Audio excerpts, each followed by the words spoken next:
The night air clung to my skin, heavy with the scent of approaching rain, as Adrian's driver navigated through the glittering downtown streets.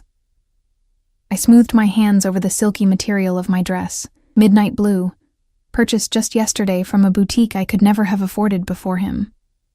The receipt had been discreetly removed before the bag was handed to me, but I'd caught a glimpse of the price tag earlier. 4 digits. More than my former monthly rent. You're quiet tonight, Adrian murmured beside me, his voice like velvet wrapped around steel. I turned to face him, my heart stuttering as it always did when his attention landed fully on me. 6 weeks of knowing him hadn't dulled that effect. Just admiring the view, I lied, offering a smile I hoped appeared genuine. Adrian Moretti studied me with those penetrating dark eyes that seemed to strip away pretense and peer straight into the corners of my mind I tried to keep private. At 34, he carried himself with the confidence of a man who had never been denied anything. His charcoal suit was impeccably tailored, not a single crease visible despite having spent the entire day in meetings.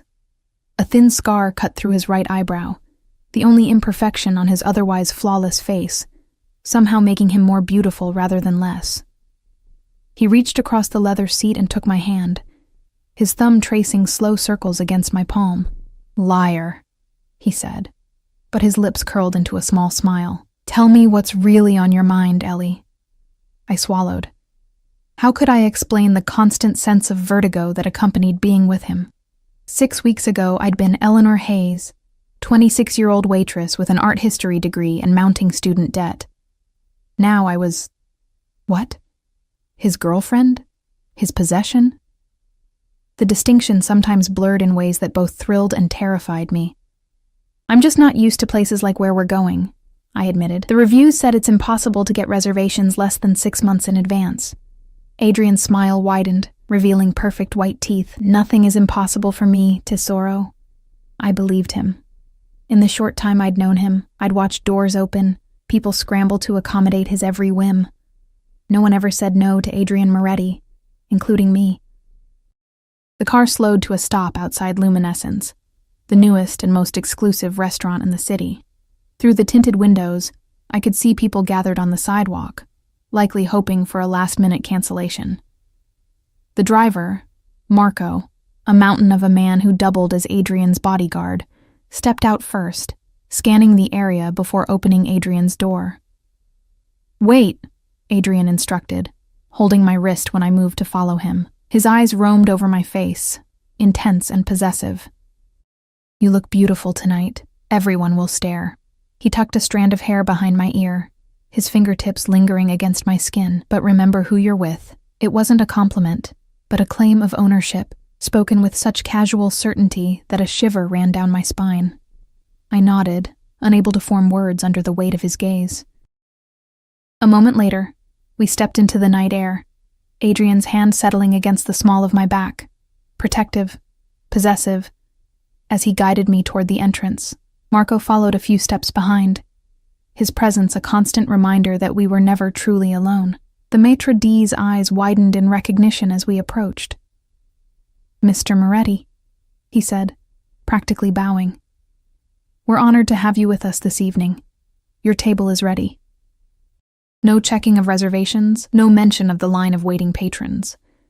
We were simply escorted through the dim restaurant, past tables of diners who glanced up as we passed. I felt their stares like physical touches against my skin, curiosity, envy, and something else. Fear? Did they know who walked among them, or did they simply recognize the aura of power that surrounded Adrian like a force field? Our table was positioned in a secluded corner with a view of both the entire restaurant and the twinkling city skyline beyond floor-to-ceiling windows. A bottle of champagne already waited in an ice bucket beside the table. "Perfect," Adrian said, though his tone suggested anything less would have been unacceptable. He pulled out my chair himself, his fingers brushing against my shoulders as I sat, a touch that sent electricity racing across my skin despite its innocence. "Your regular server is on maternity leave," the maitre d' said, his voice carrying a slight tremor, "but I've assigned our finest to attend to you tonight." Adrian merely nodded, dismissing the man with a flick of his hand as he took his own seat. Marco positioned himself at a nearby table, alone but watchful, his back to the wall and his gaze constantly sweeping the room. "You should try the champagne," Adrian said, nodding toward my untouched glass. "It's from a small vineyard in France. They produce fewer than 1,000 bottles each year." I took a sip, the bubbles dancing across my tongue. "It's delicious," I said, though I lacked the refined palate to truly appreciate its presumably astronomical cost. Adrian smiled, satisfied, and reached across the table to take my hand again. His thumb caressed the inside of my wrist, tracing the delicate blue veins there with almost scientific curiosity. "I want to take you to France," he said suddenly. "Perhaps next month. There's a chateau I think you would love." My heart fluttered in my chest. "I don't have a passport," I admitted, embarrassed by this evidence of how different our worlds were. "That can be arranged." He waved away my concern as if acquiring official government documentation were as simple as ordering takeout. And for him, maybe it was. A waiter approached our table, carrying menus bound in soft leather. "Good evening," he began, his voice professional but warm.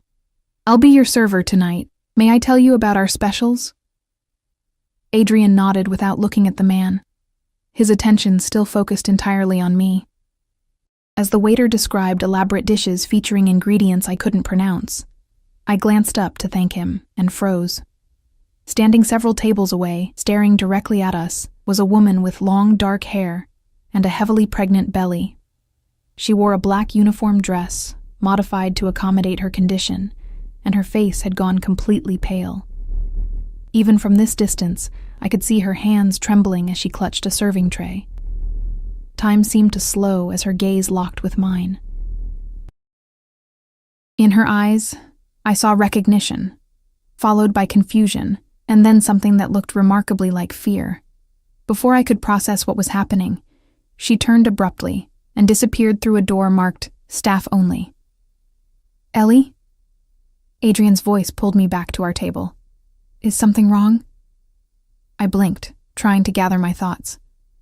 "No," I said automatically. "Everything's fine. I just thought I saw someone I knew." His eyes narrowed slightly, following the path of my gaze to the now empty spot where the pregnant woman had stood.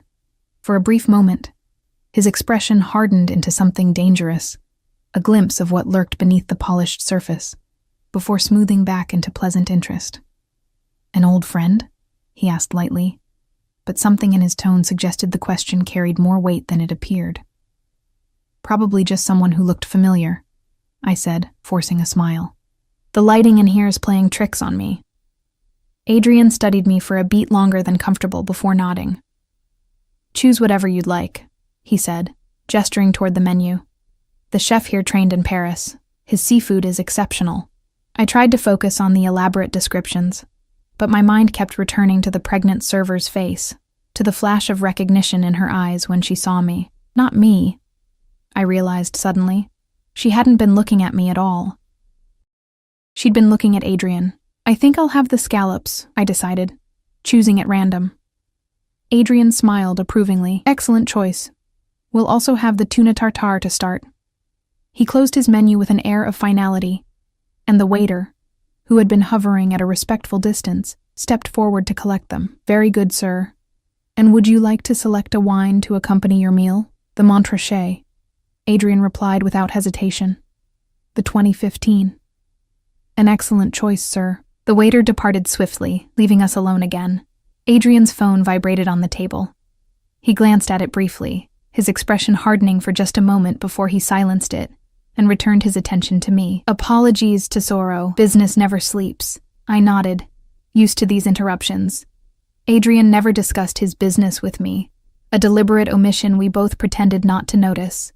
I had pieced together enough to understand that he oversaw a vast network of enterprises, some legitimate, others less so.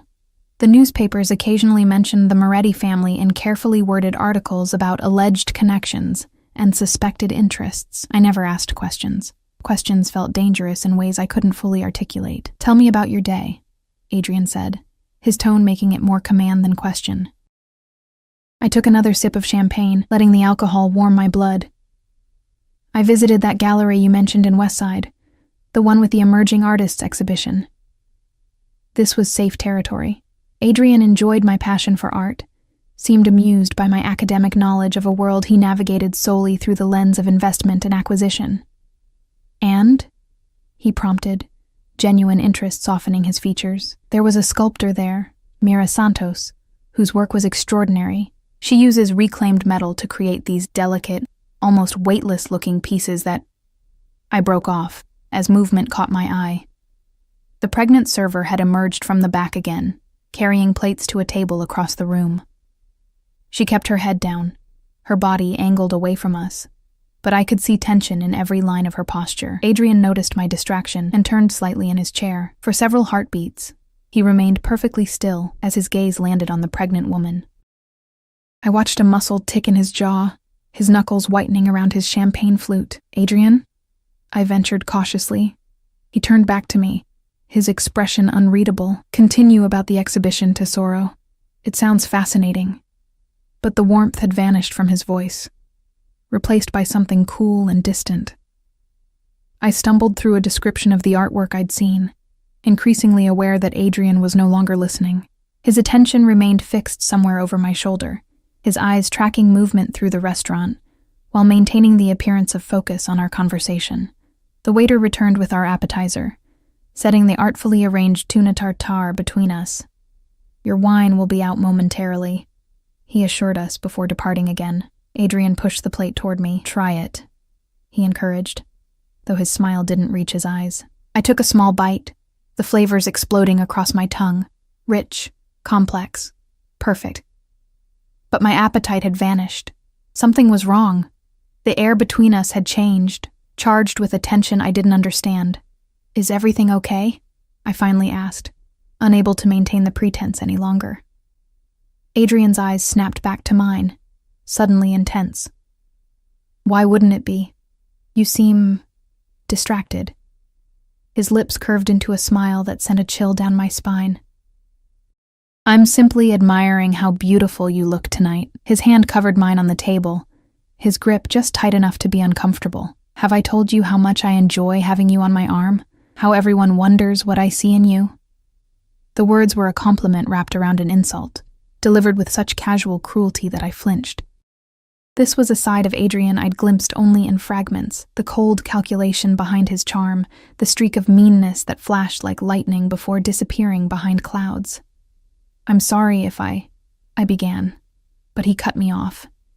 "Don't apologize," he said, his tone softening as he lifted my hand to his lips.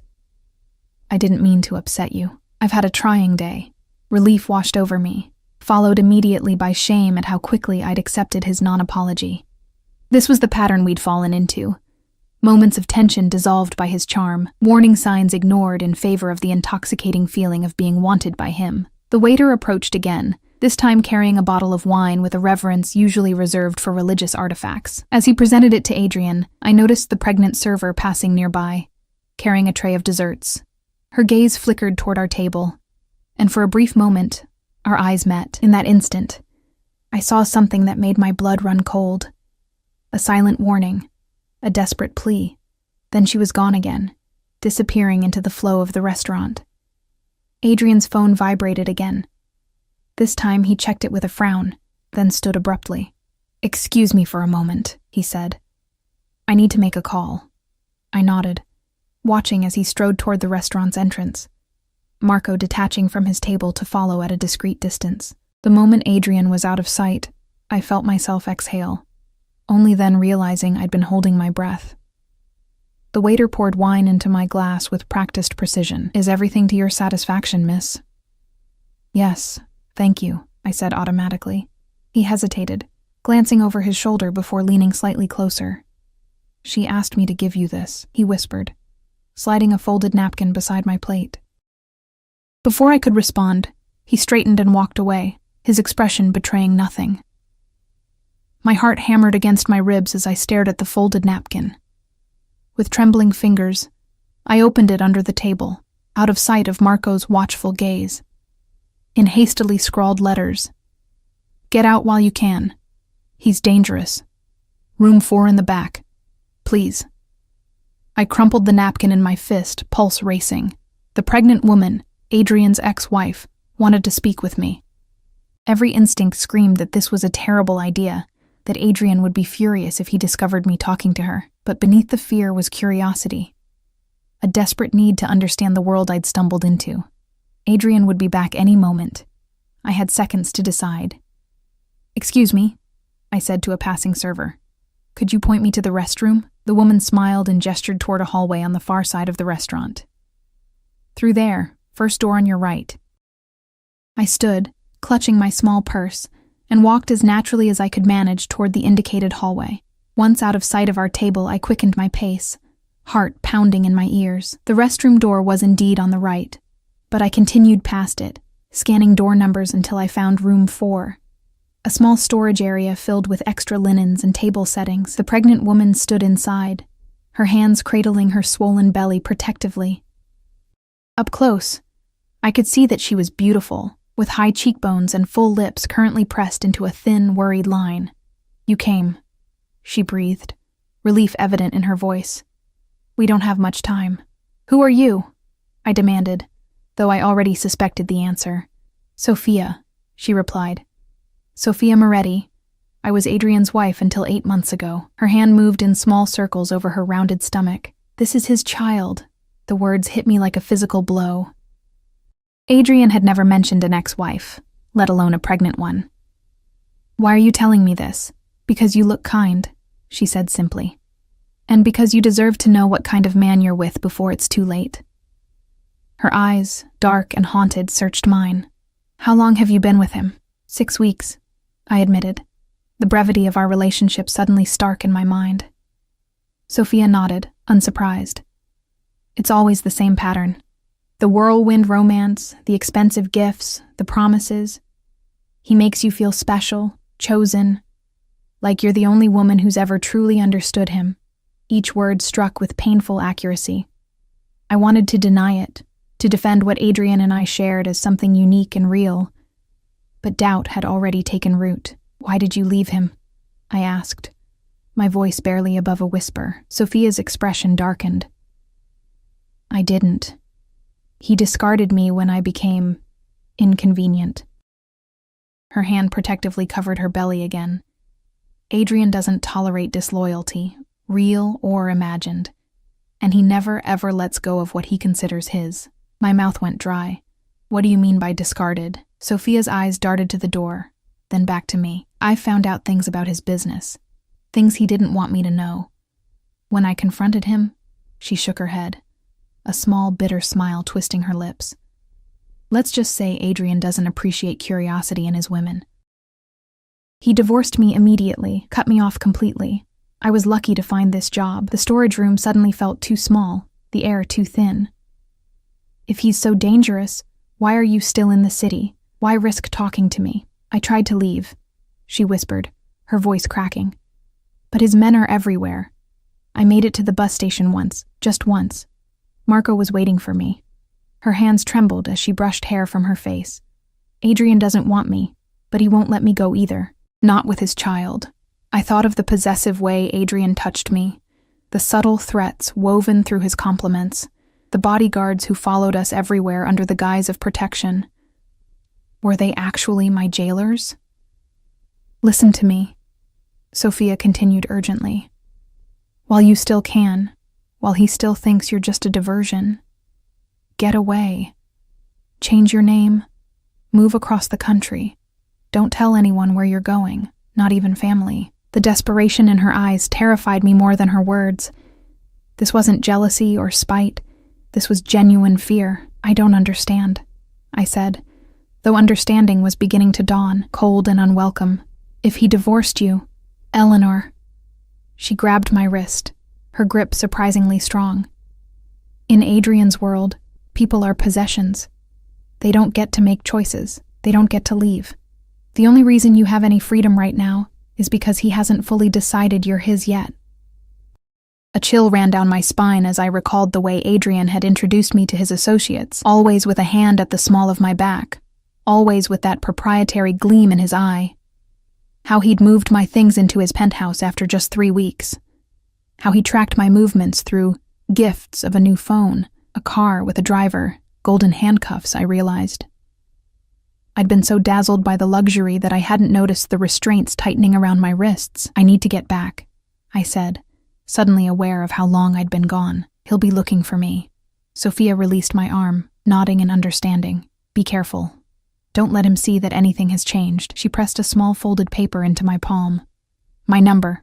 Memorize it, then destroy this. If you decide to leave, call me first. I might be able to help.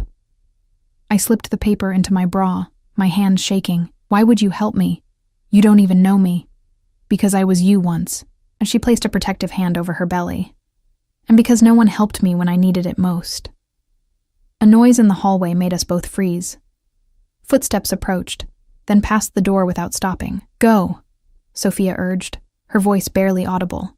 And remember, not a word, not a hint. He sees everything.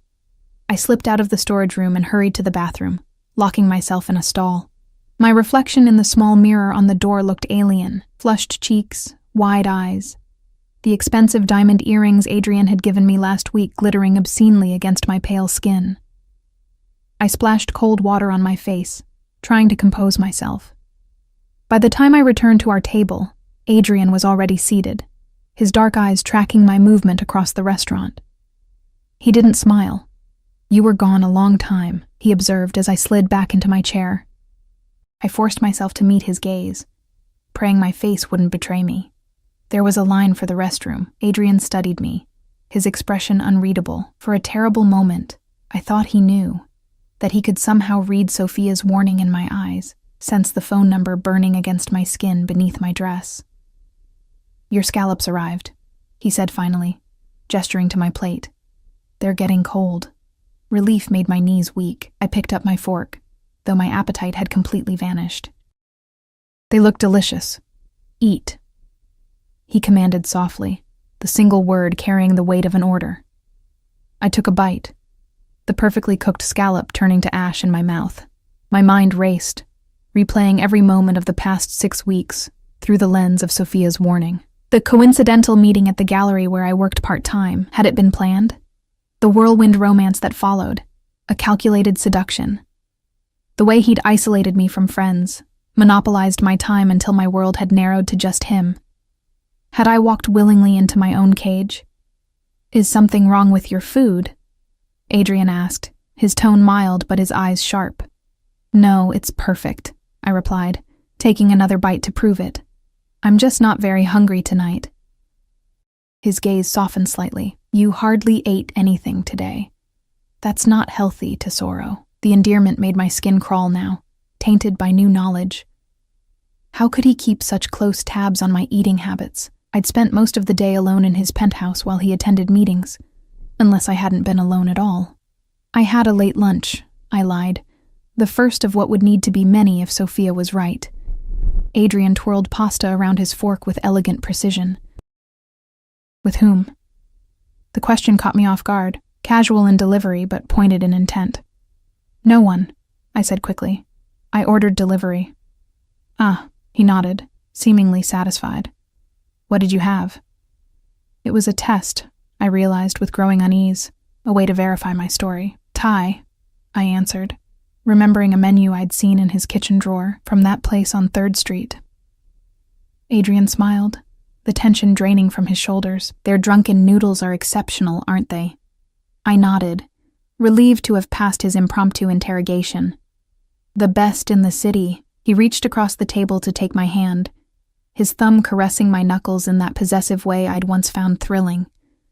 Now it felt like the gentle stroke of a predator, soothing its prey before the kill. I have to fly to Chicago tomorrow, he said, watching my reaction carefully. Just for 2 days. Business that can't wait. Oh, I managed, unsure whether to feel relieved at the reprieve or terrified at what this might mean. Will Marco be going with you? He will, Adrian confirmed. But don't worry, Tesoro. Anthony will look after you while I'm gone. Anthony, Marco's equally intimidating colleague who sometimes drove Adrian's second car. Not freedom then, just a change of jailer. That's not necessary, I said, trying to keep my tone light. I'll be fine on my own for 2 days. Adrian's smile didn't reach his eyes. I insist.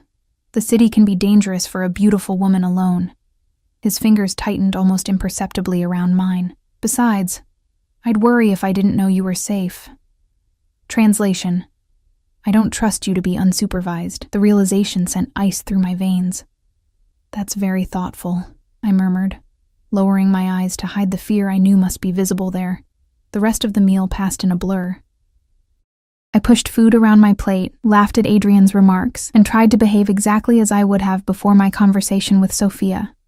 All the while, my mind raced, formulating and discarding plans.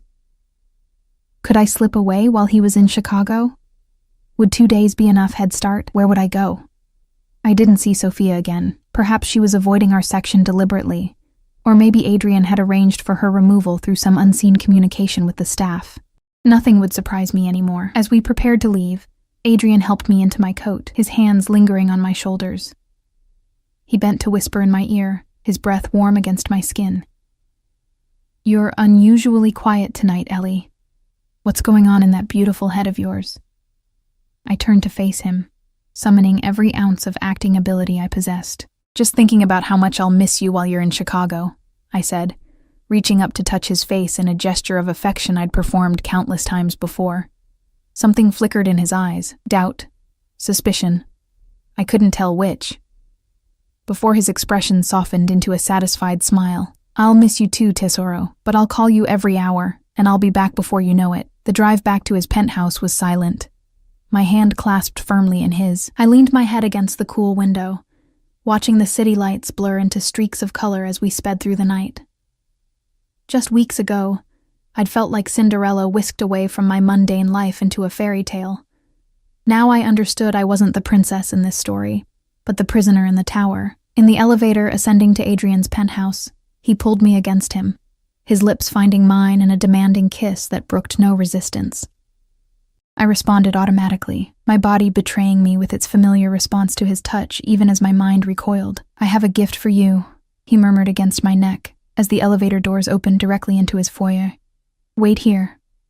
I stood frozen in place, my eyes darting to the elevator, my only escape route, as Adrian disappeared into his office.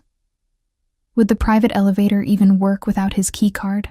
Was there enough time to "Close your eyes," he called, his footsteps approaching. I obeyed, my heart hammering against my ribs. I felt him move behind me, something cool and heavy settling against my collarbone. "You can look now." I opened my eyes to find a diamond necklace gleaming against my skin, the stones catching light from every angle. It must have cost more than I'd earned in the past 5 years combined. "Adrian," I breathed, my fingers hovering over the extravagant gift. "It's too much." "Nothing is too much for you," he replied, turning me to face him.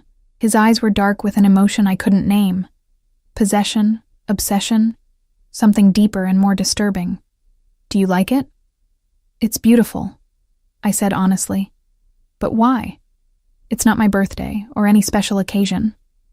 Adrian's smile was enigmatic. "Does a man need a reason to spoil the woman he adores?" The word adores hung in the air between us, heavy with implication. Not loves. Adrian had never used that word. Love implied equality, partnership. Adoration was what one felt for a prized possession. His phone vibrated in his pocket. He glanced at it with a frown. "I need to take this. Make yourself comfortable. I won't be long." As he disappeared back into his office, I moved to the floor-to-ceiling windows that offered a panoramic view of the city. From the 47th floor, everything below looked small, inconsequential. The people moving along the streets were mere dots, their lives and concerns invisible from this height. Was that how Adrian saw the world? As a collection of miniatures he could manipulate at will? My fingers went to the diamond necklace, tracing its intricate pattern against my skin. Another beautiful restraint, another way to mark me as his. With sudden clarity, I knew I couldn't stay. Sophia's warning echoed in my mind, amplified by everything I'd observed tonight, the possessiveness, the constant surveillance, the subtle tests and threats. This wasn't love or even infatuation. It was ownership. Adrian's Chicago trip was my chance, perhaps my only chance, to escape before the golden cage closed completely around me. My gaze drifted to his closed office door, behind which he conducted his mysterious business. What exactly had Sophia discovered that had made him discard her so abruptly? And what would he do to me if he discovered my plans to leave? The diamond necklace felt suddenly heavy, constricting. With trembling fingers, I unclasped it and placed it on the marble coffee table, the stones glittering innocently in the low light. 2 days. I had 2 days to disappear. Morning light streamed through the bedroom windows, casting long shadows across Adrian's sleeping form. I'd barely slept, my mind racing with escape plans and worst-case scenarios. Now, watching his chest rise and fall in the peaceful rhythm of deep sleep, I almost managed to convince myself that I was overreacting. In repose, he looked almost vulnerable, the hard edges of his personality softened by unconsciousness. Then his phone vibrated on the nightstand, and his eyes snapped open instantly, alert, calculating, cold. No drowsy transition, no moment of confusion, just the immediate predatory awareness I'd come to recognize as his natural state. "Good morning," I murmured, playing my part. Adrian's expression warmed as he registered my presence. He reached out to trace my cheekbone with his fingertips. "You're awake early, Tesoro." "Couldn't sleep," I admitted truthfully, "thinking about you leaving." His lips curved into a satisfied smile as he checked his phone. "It's only 2 days. I'll be back before you have time to miss me." He set the phone down and pulled me against him, his body hard and insistent against mine. "Though perhaps I should give you something to remember me by." Later, as the shower steam filled the bathroom, I leaned against the marble wall and let hot water sluice over my skin, wishing it could wash away the confusion I felt. Even now, even knowing what I did, my body had responded to Adrian's touch with embarrassing eagerness. How could I still want a man I now feared? I stepped out of the shower to find him already dressed in one of his impeccable suits, a steaming cup of coffee in his hand. "Your coffee is on the nightstand," he said, watching as I wrapped myself in a plush towel. "I've instructed Anthony to take you shopping today. Buy whatever catches your eye," another leash disguised as generosity. "That's sweet, but I don't need anything." Adrian's expression hardened slightly. "I insist. Besides, you'll need something appropriate for the charity gala next week." He approached, adjusting his platinum cufflinks. "I want everyone to see how beautiful my Ellie is." My Ellie. Not a woman he was dating, but a possession he owned. How had I not heard it before? "What time is your flight?" I asked, moving toward the closet to select my clothes, desperate for some physical space between us. "Noon," he replied, his eyes tracking my movements. "Marco will drive me to the airport after my meeting with the Castellano group." A slight frown creased his forehead. "You didn't wear the necklace to bed." I froze, my heart skipping a beat. "I didn't want to damage it while I slept," I explained, forcing my voice to remain steady. "It's too beautiful to risk breaking." Adrian studied me for a long moment, his dark eyes unreadable. "I had it made specifically for you," he said finally. "The diamonds match the exact color of your eyes when you laugh." The casual observation sent a chill down my spine. How long had he been watching me before our accidental meeting? How many details had he catalogued, analyzed, used to design the perfect trap? "I'll wear it today," I promised, hating myself for the placating tone I couldn't keep from my voice. He smiled, seemingly satisfied, and moved toward the door. "I need to handle some business before I leave.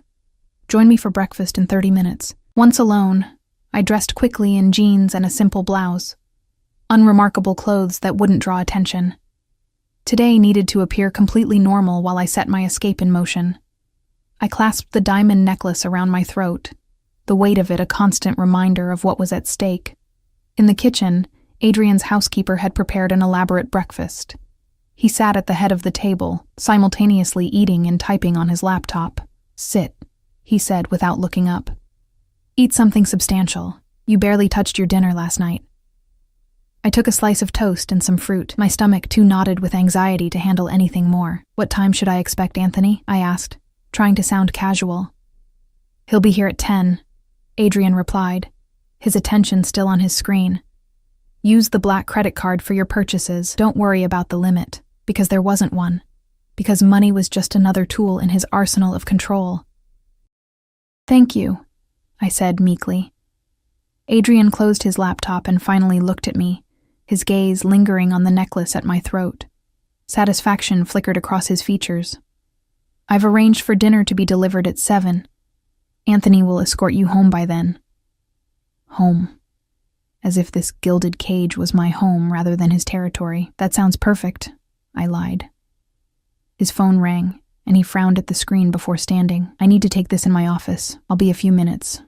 The moment he disappeared down the hallway, I moved quickly to the junk drawer in the kitchen where he kept spare keys. I found what I was looking for, the extra key card for the private elevator, and slipped it into my pocket, one obstacle down. By the time Adrian returned, I was calmly sipping my coffee, the picture of contentment. I'm afraid I need to leave earlier than expected, he said, gathering his things. Some complications with the Chicago situation. My pulse quickened. An earlier departure meant more time to implement my plan. Oh? Is everything okay? Nothing I can't handle, he replied with cool confidence. I've instructed Anthony to take good care of you. If you need anything at all, call me immediately. He crossed to my side of the table and tilted my chin up, his gaze intense. I'll miss that beautiful face, he murmured, brushing his thumb across my lower lip. Be good while I'm gone, Tesoro. The words carried a warning beneath their affectionate surface. I forced myself to smile. Always. Adrian kissed me deeply, possessively, before straightening to his full height. I'll call you when I land. As soon as the elevator doors closed behind him, I exhaled shakily, letting the smile drop from my face. Moving quickly, I pulled out my phone, the latest model, a gift from Adrian, that I now understood was likely monitored. I couldn't use it for anything related to my escape. I needed to buy a burner phone, withdraw cash, and figure out where to go, all while under Anthony's watchful eye. The challenge seemed insurmountable, but the alternative, staying and becoming another Sophia, was unthinkable. At precisely 10, the private elevator chimed, and Anthony stepped into the penthouse. Unlike the talkative Marco, Anthony was a man of few words, his broad shoulders and watchful eyes his most distinctive features. Good morning, Miss Hayes, he said formally. Mr. Moretti asked me to accompany you shopping today. Thank you, Anthony, I replied with a brightness I didn't feel. I just need to grab my purse, and we can go. In my bedroom, I hastily wrote Sophia's number on a slip of paper and tucked it into my wallet. I couldn't risk carrying the original note, and I couldn't trust my memory with something so crucial. The morning passed in a blur of high-end boutiques and designer showrooms. Anthony maintained a respectful distance, but never let me out of his sight, not even when I tried on dresses behind supposedly private curtains. I felt his gaze constantly, watchful and evaluating. Not lustful, but assessing, like a guard monitoring a flight risk, which I supposed was exactly what I was. I need to use the restroom, I announced after our third store, a plan forming in my mind. Anthony nodded, escorting me to the back of the luxury department store.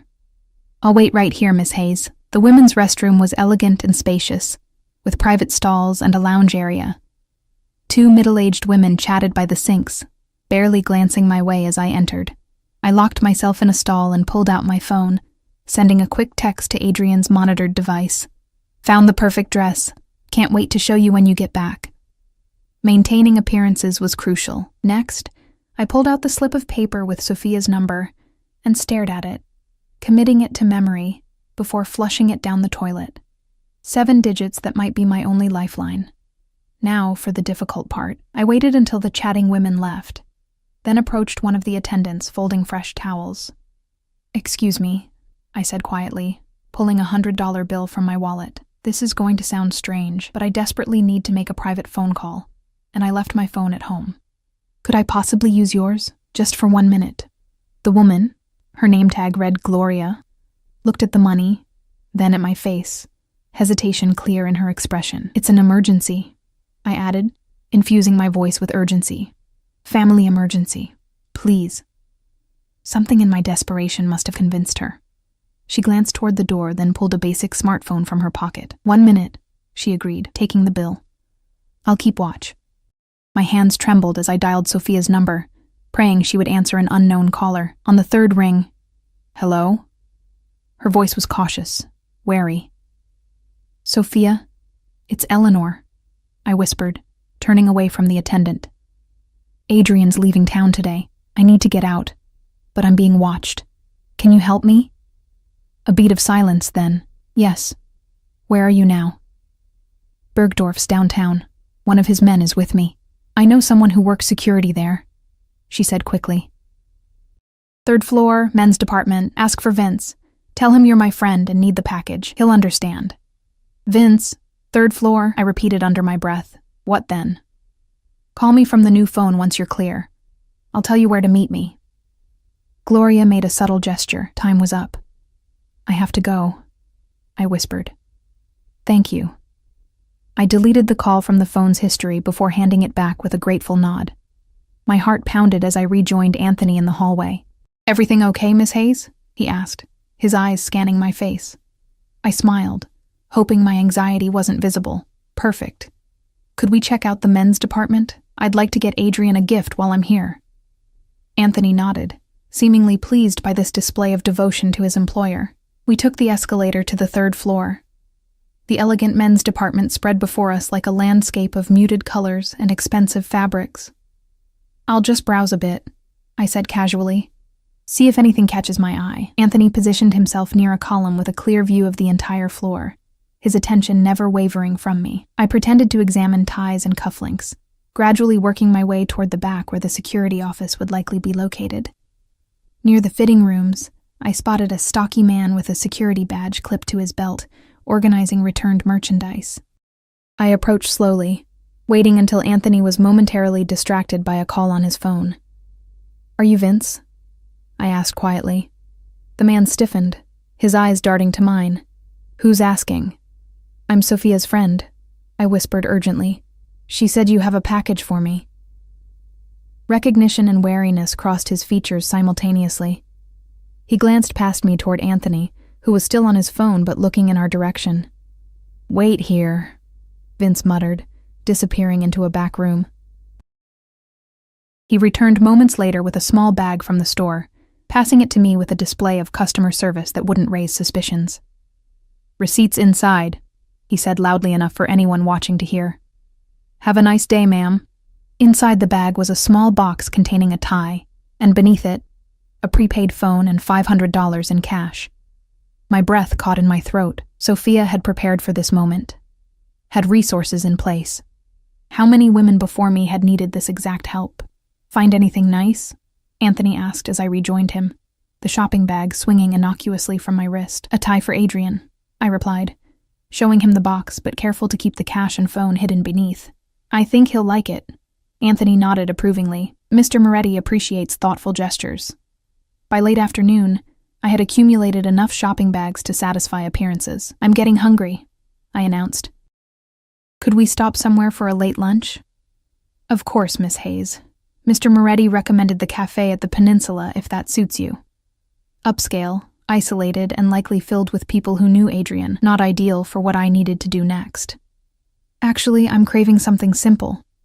Maybe that sandwich place near the park? I love their outdoor seating." Anthony hesitated, clearly weighing Adrian's implicit instructions against my seemingly innocent request. "As you wish," he finally conceded. The cafe was bustling with afternoon customers, its outdoor patio offering both visibility and the noise cover I needed. I selected a table near the exit, positioned so that Anthony would have to sit with his back to the street to maintain eye contact with me. "Would you order for me?" I asked sweetly. "I need to freshen up before we eat." This time, Anthony's hesitation was more pronounced. "I'm supposed to keep you in sight, Miss Hayes." I laughed lightly. "I'm just going to the ladies' room, Anthony. It's right inside the door. Unless you'd prefer to follow me in there?" A flicker of discomfort crossed his stoic features. "No, ma'am. What would you like to eat?" "The turkey club and an iced tea would be perfect. Thank you." I walked calmly to the restroom, feeling Anthony's eyes on my back.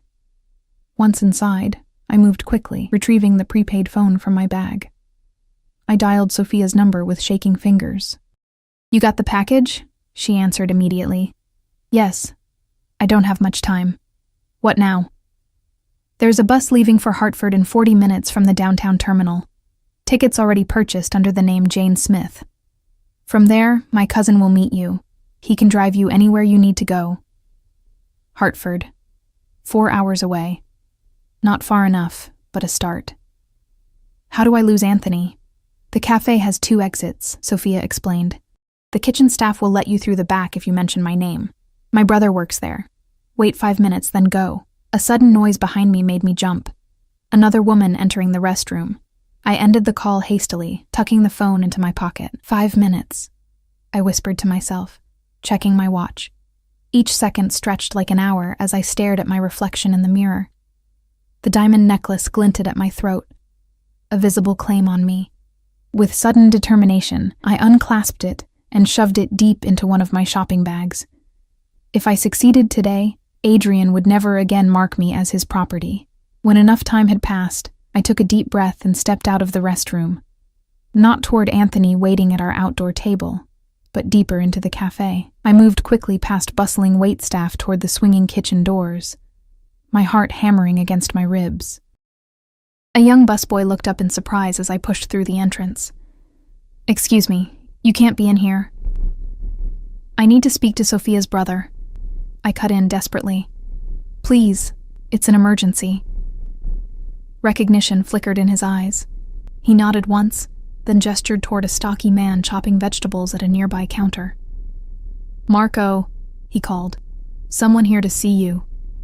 I froze at the name, momentarily panicked until I remembered it was a common name, not just the identity of Adrian's bodyguard. The chef looked up, wiping his hands on his apron as he approached. "You're Ellie?" he asked, his accent similar to Sophia's. When I nodded, he immediately pointed toward a metal door at the back of the kitchen. "Through there, into the alley. Turn right, then take the first left. Keep walking for 3 blocks, then find a taxi. Don't stop for anything."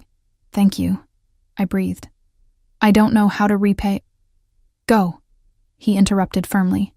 "Now, before your shadow comes looking." I slipped through the door into a narrow alley that smelled of garbage and cooking grease. Following Sophia's brother's directions, I turned right, then left at the next intersection, walking as quickly as I could without actually running. Every few seconds, I glanced over my shoulder, expecting to see Anthony's imposing figure in pursuit. 3 blocks later, breathless and trembling with adrenaline, I spotted a taxi dropping off passengers at a hotel. I dashed toward it before it could pull away, jumping into the back seat with relief. "Bus terminal, please," I instructed, sinking low in the seat. "And could you hurry? I'm late for my bus." As the taxi pulled into traffic, I finally allowed myself to breathe. I'd done it. I'd slipped Anthony's leash, at least temporarily. Now I needed to get as far from the city as possible before Adrian discovered I was gone. The downtown terminal buzzed with afternoon travelers when I arrived 15 minutes later. I kept my head down, moving purposefully toward the ticket counter where I gave the name Jane Smith. The attendant handed over a ticket without question. Sophia had indeed arranged everything. "Gate 7, she said, pointing toward the back of the terminal. "Boarding in 10 minutes. I found a seat in the waiting area, positioned so I could watch the terminal entrance while remaining partially hidden behind a pillar. My hands wouldn't stop shaking. I clutched my small purse, the only thing I'd kept from my shopping expedition, and tried to calm my racing thoughts. Should I call my parents? No. They would be the first place Adrian would look. My old roommate? My former boss? Anyone I contacted would potentially be put in danger. For now, I was truly alone. The boarding announcement for Hartford came over the speakers. I stood on unsteady legs, moving toward Gate 7 with the crowd of travelers. Just a few more minutes, and I'd be... Eleanor. The voice behind me sent ice through my veins. I turned slowly, already knowing what I would see. Marco, Adrian's Marco, not Sophia's brother, stood a few feet away, his expression grim. How had he found me so quickly? Wasn't he supposed to be with Adrian on the way to Chicago? "Mr. Moretti would like to speak with you," he said quietly, nodding toward the exit where a familiar black car waited at the curb. My throat closed with fear. "I'm about to board my bus," I said, trying to keep my voice steady. Marco shook his head slightly. "That's not going to happen, Miss Hayes." His hand moved subtly to rest on the bulge beneath his jacket. A gun, I realized with fresh horror. Please don't make a scene. It would be unfortunate. Not a threat against me, I understood, but against the innocent travelers surrounding us. My shoulders slumped in defeat. Whatever small chance of escape I'd had was gone. Marco took my elbow, his grip firm but not painful as he guided me toward the exit. My mind raced, searching for options, finding none. The moment we stepped outside, the car's back door opened. Adrian sat inside, his expression a mask of calm that chilled me more than any display of anger would have. He wore the same suit from this morning, not a wrinkle in sight. Had he ever actually intended to go to Chicago? Get in, Eleanor, he said softly. I had no choice.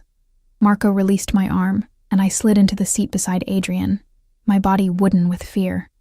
The door closed behind me with the finality of a prison cell. For several long moments, Adrian simply looked at me, his dark eyes unreadable. The silence stretched between us, oppressive and suffocating. You've disappointed me, he finally said, his voice measured and controlled. After everything I've given you, everything I've done for you. Adrian, I can explain. No need. He held up a hand, silencing me instantly. Anthony told me about your trip to the men's department, about your mysterious bathroom visits. Did you think I wouldn't have him report your every move? My breath caught in my throat. He knew everything. Every step I'd taken had been watched, catalogued, reported. And then Sophia's involvement. He shook his head slightly, disappointment etched in his features. That was particularly unfortunate. Alarm shot through me. What did you do to her? A cold smile touched his lips. Nothing yet. Her condition protects her, temporarily. My child deserves to be born healthy after all. The casual threat made my blood run cold. Please don't hurt her. This was my decision, not hers. Was it? Adrian's voice hardened. Or did she poison you against me with her lies? Did she tell you how I discarded her when she became inconvenient? His laugh held no humor. My dear, naive Eleanor. Did you ever wonder what made her so inconvenient? I remained silent, fear closing my throat. Sophia wasn't just my wife, Adrian continued, his tone conversational as the car pulled smoothly into traffic. She was my partner in every sense. She handled certain financial aspects of my business. And then I discovered she had been embezzling from me for over a year. His eyes darkened with remembered rage. Over $12 million siphoned to offshore accounts. Did she mention that part of our history? I shook my head numbly, uncertain what to believe. She fled when I confronted her, only to discover she couldn't access the money without certain codes. His smile was terrible to behold. Codes she never managed to obtain. Now she works as a waitress, plays the victim, and carries my child, a child she tried to hide from me until one of my associates spotted her condition. Each word landed like a physical blow. Had Sophia manipulated me? Used me as a pawn in some ongoing war with Adrian? Or was this another of his calculated lies? I don't know what to believe anymore, I whispered truthfully. Adrian's expression softened marginally. He reached out to touch my face, his fingertips gentle against my cheek. I couldn't help flinching away. That's the problem, isn't it, Tesoro? He murmured. You don't know who to trust, so let me make it simple for you. His hand moved to my throat, not squeezing but resting there. A reminder of how easily he could hurt me if he chose. Trust that I will always find you. Trust that there is nowhere you can go that I won't follow. Trust that what's mine stays mine. Tears welled in my eyes, spilling over despite my efforts to contain them. What are you going to do to me? Adrian wiped a tear from my cheek with his thumb, his touch almost tender. Nothing you won't eventually thank me for, he promised, his voice low and intimate. We're going away for a while, you and I. Somewhere quiet where you can adjust your perspective. You're kidnapping me, I said, the reality of my situation crashing down with crushing weight. I'm protecting what belongs to me, he corrected, as if the distinction mattered. In time, you'll understand. The car turned onto a private airstrip where a sleek jet waited, its engines already running. Marco opened the car door, standing at attention as Adrian gestured for me to exit first. Where are we going? I asked, my voice barely audible over the roar of the engines. Adrian placed his hand at the small of my back, guiding me toward the waiting plane. "Home, Eleanor," he said simply. "I'm taking you home."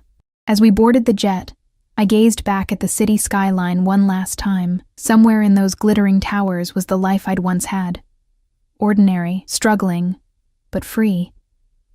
A life I might never see again. Adrian took my hand, his grip firm and unyielding as he led me to a plush leather seat. "You'll thank me one day," he promised, his dark eyes holding mine, "when you understand what love truly means." Not love, I thought numbly as the jet began to taxi down the runway. Possession, obsession. A cage with golden bars, but a cage nonetheless. As we lifted into the clouds, I wondered if Sophia was watching the skies, waiting for a call that would never come. I wondered if anyone would even notice I was gone. 3 months passed like a dream, or perhaps a nightmare. Adrian's home turned out to be a sprawling estate on a private island off the coast of Greece. Azure waters stretched to the horizon in every direction, beautiful and impenetrable, my gilded prison.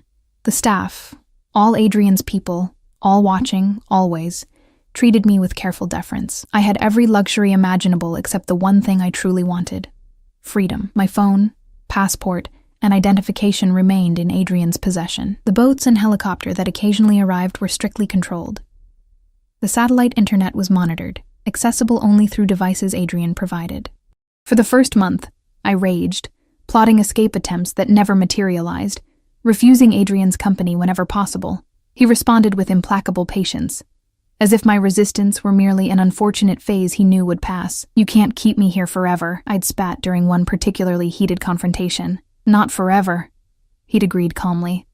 "Just until you understand." Understand what? He never specified. That I belonged to him?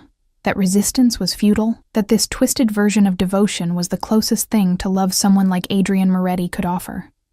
By the second month, rage had given way to a hollow resignation. I stopped fighting, started going through the motions. I swam in the infinity pool overlooking the sea, read books from the extensive library, ate meals prepared by the personal chef. I even allowed Adrian back into my bed, my body responding to his touch even as my mind remained detached, observing from a distance. He mistook compliance for acceptance, my silence for surrender. His grip loosened slightly, the constant surveillance became more subtle. I was allowed to wander the grounds unaccompanied, though I knew the security systems tracked my every move. It was during one such solitary walk along the cliffs that I first noticed the sailboat on the horizon. Too small to be one of Adrian's vessels, too persistent to be a casual passing craft. Day after day it appeared, always maintaining the same distance, as if watching, waiting. Hope, that dangerous emotion I'd nearly extinguished, flickered to life again. Today marked exactly 3 months since my failed escape. Adrian had been called away to handle some business emergency on the mainland, the first time he'd left the island since our arrival. His absence created a fragile bubble of freedom, temporary but precious. I stood on the terrace outside our bedroom. No, his bedroom. I would never truly consider any part of this place mine, watching the sun sink toward the horizon in a blaze of orange and pink. The sailboat had appeared again, closer this time. Close enough that I could make out a figure on deck, though not clearly enough to identify features. The satellite phone in my pocket, stolen from Adrian's office during his hurried departure that morning, felt like it weighed 1,000 pounds. I'd memorized only one number during my brief taste of freedom 3 months ago. I could only pray it still worked. Glancing over my shoulder to ensure I was truly alone, I dialed quickly. 1 ring, 2, 3. "Hello?" A woman's voice, cautious but familiar. "Sophia," I breathed, relief washing over me. "It's Eleanor." Silence for a heartbeat, then, "Eleanor? My God, are you all right? Where are you?" "Greece, a private island." I kept my voice low, though Adrian's remaining security staff were stationed at the main house, far from the master suite. "Adrian's gone to the mainland until tomorrow. There's a sailboat that keeps circling the island. Is it—" "Yes," she cut in urgently. "My brother. We've been searching for months. Adrian covered his tracks well, but we finally traced one of his shell companies to property in the Mediterranean." Hope surged through me, so powerful it made me dizzy. "How Listen carefully, Sophia interrupted. Marco will explain when he reaches you, but you need to be ready to move quickly. Pack nothing. Head to the North Cove, the small beach below the cliffs. He'll approach after midnight when the tide is right. The security systems have a 3-minute reset at exactly 2 a.m. That's your window. My heart raced. How do you know about the security reset? Because I helped design it, she replied grimly. Before Adrian decided I knew too much. The pieces clicked into place, her knowledge of Adrian's operations. The embezzlement he'd accused her of. The money, I whispered. Did you really steal from him? A bitter laugh. I called it an insurance policy. $12 million. Compensation for 5 years of helping him build his empire while turning a blind eye to how he earned his fortune. Her voice hardened. Every cent laundered through my accounts, my name on papers that could send me to prison for decades. When I got pregnant and wanted out, he made it clear there was only one way to leave his organization, in a body bag. The unspoken words hung between us. What about your baby? I asked, remembering her heavily pregnant form from that night at the restaurant. Lucia is 3 weeks old, Sophia said, her voice softening. Beautiful and healthy, and the reason I'm not on that boat myself. I couldn't risk leaving her, but Marco knows what to do. A sound from inside the house made me stiffen. I have to go, I whispered. North Cove, 2 a.m. Eleanor? Sophia said quickly. Be careful. If he catches you trying to escape again. She didn't need to finish. We both knew what Adrian was capable of. I disconnected, slipping the phone back into my pocket, just as Maria, one of the housekeepers, appeared at the terrace doorway. Dinner is served, Miss Hayes, she announced, her eyes carefully averted from my face. Did she know what her employer truly was? Did any of them? Thank you, Maria. I'll be right down. The hours crawled by with excruciating slowness. I forced myself to eat, to make casual conversation with the house staff, to appear completely normal. Inside, my thoughts raced in frantic circles. Would tonight be my salvation or my doom? At midnight, I retired to the master suite, claiming a headache. No one questioned me. Adrian's absence always cast a pall of uncertainty over the household routine. I changed into dark clothes and sturdy shoes, then lay fully dressed on top of the covers, watching the minutes tick by on the bedside clock. At 1:30 a.m., I slipped out of bed and crept to the terrace. The night was clear, stars scattered across the velvet sky like diamonds. No moon, a small mercy that would make my journey to the North Cove less visible. The house remained quiet, security lights illuminating the manicured grounds. I took a deep breath and began my descent from the terrace, using the latticed trellis that climbed the villa's walls. Adrian had never restricted my movements enough to make such precautions necessary before, a mistake born of his growing complacency, his belief that he had broken my spirit. My feet touched the soft grass, and I pressed myself against the wall, listening intently. Nothing but the gentle lapping of waves against the shore and the distant chirp of insects. I began moving slowly toward the northern edge of the property, keeping to the shadows, freezing at every unexpected sound. The path to the North Cove required crossing an exposed section of lawn, then navigating a steep, rocky trail down to the beach.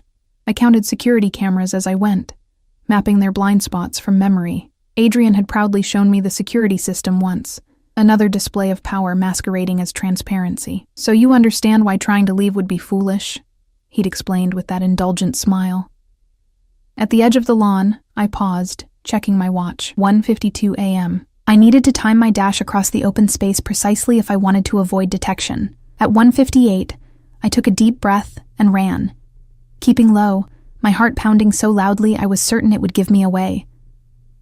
I reached the trailhead and ducked behind a large boulder, just as a security guard rounded the corner of the house, his flashlight sweeping the grounds in a routine check. I held my breath, counting seconds in my head. The guard paused, his light lingering near my hiding place. Had he seen something? Heard my footsteps? After an eternity, he continued his rounds, disappearing back toward the main house. I exhaled shakily, checking my watch again. 2:01, 1 minute until the security reset. The trail down to the cove was treacherous in daylight. In near total darkness, it was a nightmare. I picked my way carefully, using my hands as much as my feet, ignoring the sting of cuts from sharp rocks. Every second that passed was one closer to freedom, but also one closer to potential discovery. At precisely 2 a.m., I made my move, half climbing, half sliding down the steepest part of the path during the brief window when the cameras would be blind. I landed on the soft sand of the small cove with a muffled thud, the taste of salt and freedom on my lips. The beach was empty, the water a vast expanse of darkness. Where was the sailboat? Had something gone wrong? Panic clawed at my throat as I scanned the horizon. Then I saw it. A small dinghy emerging from the shadows, its oars making barely a whisper against the water.